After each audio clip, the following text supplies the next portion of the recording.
All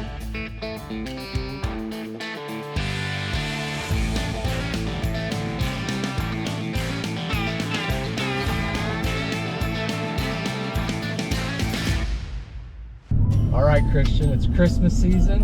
I'm in the holly jolly spirit. What do you got for me on this month's episode of Bucks and Trucks? Well, you know how the saying goes, tis better to give than to receive. Right. So today we get to talk about charitable giving and what it can do for your finances, as well as just some ins and outs of it. All right. Well, before we get started on today's episode, I know we had a challenge last month for the deer season of who's going to kill the biggest buck. So drum roll, please. Winner is insert picture. Yeah, it's Collin, guys. Listen, if he saw a buck this year, he won, right? And he killed 2. So kudos to him. They were impressive. I'll let you tell a little bit about them. No, it was a fun season for sure. It was definitely luck. I was fortunate enough to tag out with a bow kill and a gun kill, but was able to kill my second biggest buck in my hunting career. But with all that to be said, man, super proud of you. You hunted hard. I didn't kill a deer my first couple years of deer hunting, but you weathered the bad weather. You had water in your boot one night hunting. I would have called it quits. But in all seriousness, you should be proud of what you did. I promise next year, if you keep hunting like that, you're going to have a lot of success in your future hunts. I did see a bobcat like 10 yards from me, which was pretty cool. I mean, it was literally right in my face. So that's true. But yeah, so it was fun. Got to donate a deer to share the harvest. Shout out to my favorite people, Oldfield Packing. If you find better brats elsewhere, call me, but I'll sit here and wait, because I will bet you money that you can't. But they do a great job with processing meat, deer, they're delicious, everything like that. So if you haven't tried, go get sausage, bacon, brats, you name it, they've got it. Oldfield Packing. I'm sure you can't see it just perfectly right now, but we have our ugly Christmas sweaters on. We'll show a couple pictures of us with it. Yep.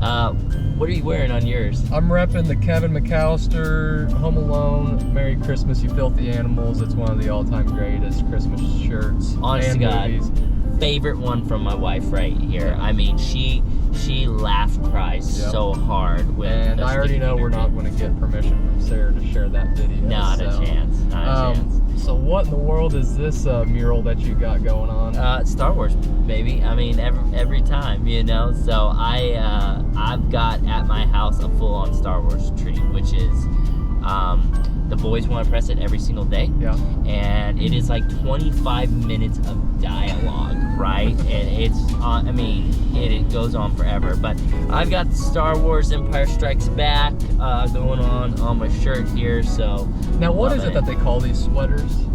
Fair Isle, aka ugly Christmas sweaters. Yes. Last year I made the mistake of a girl. She had her Fair Isle Christmas sweater on, whatever you call it, and I said, I love your ugly Christmas sweater. She looked at me, she goes, well, I don't think mine's ugly. It's a Fair Isle Christmas sweater. I'm like, oh, well, first off, let me get my foot out of my mouth.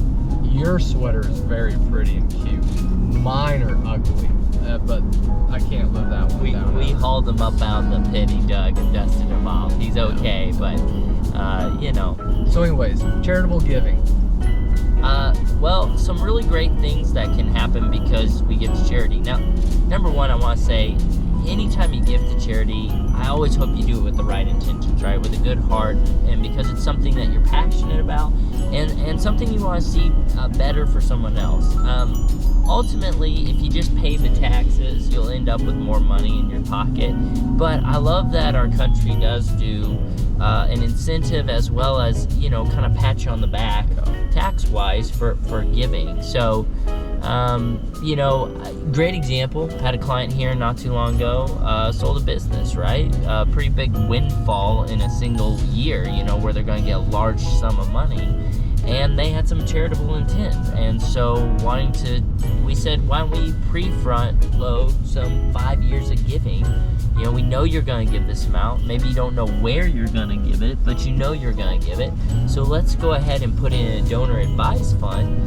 And so we get that tax deduction this year, and we can choose over the years to come where we would like to donate it. It's the bonus of you get tax deduction. So the rule of thumb is you can deduct deduct up to 50% of your gross income. But in certain types of situations and organizations, depending on them, you can only deduct up to 20 or 30%. That's where you need to sit down with your tax professional, go over what you can do, but that's what the rules are with the IRS, everything like that. What's a fun thing you're doing for Christmas this year? So a couple fun things is we actually just got back from New York City, and New York City Christmas was awesome. We should have done the Bucks and Trucks and a horse and carriage ride, but I honestly don't know why we didn't do it. But probably time. Yeah. Favorite things to do during Christmas for me is I love going to Silver Dollar City. They have hundreds of thousands of lights down there, and every year it's just magical, and I love it. I'm a Christmas guy, full-blown Santa Claus, Frosty, baby Jesus in the manger. I was Joseph last year, and our church is back to Bethlehem at First Baptist Church of Ozark. It's always a great production, but definitely going to Silver Dollar City to see the lights. But then also, Top of the Rock down at Big Cedar has a golf cart Christmas tour. And so I think Sam and I and maybe my parents are going to go down for that as well. So just the classic holiday traditions here in Southwest Missouri. What about you and your family? Well, I think we're going to get to do those two things as well, so I'm really excited about that. But then the other big thing we have is my kids are super into the Polar Express right now, the ages they are. All aboard! Yeah. So we're actually going to get to go on, they have an Ozark Scenic Railway is what it's called down in Branson, and they dress it up and make it the Polar Express, and they come on, they'll give you milk and cookies and hot cocoa, and dude, that Santa is legit. So we've gone 1 year before this, but now we have our whole family, and so we're gonna take all of them and go do that. So we're off to the North Pole, man. So awesome. We're excited. Awesome. Well, guys, this wraps up this month's episode of Bucks and Trucks and our Christmas special. We hope you and your family have a Merry Christmas and a Happy New Year. Remember, if you need any help with looking at how tax planning or charitable giving can benefit you, we'd love to help. Feel free to reach out to either myself or Collin. And lastly, keep on trucking.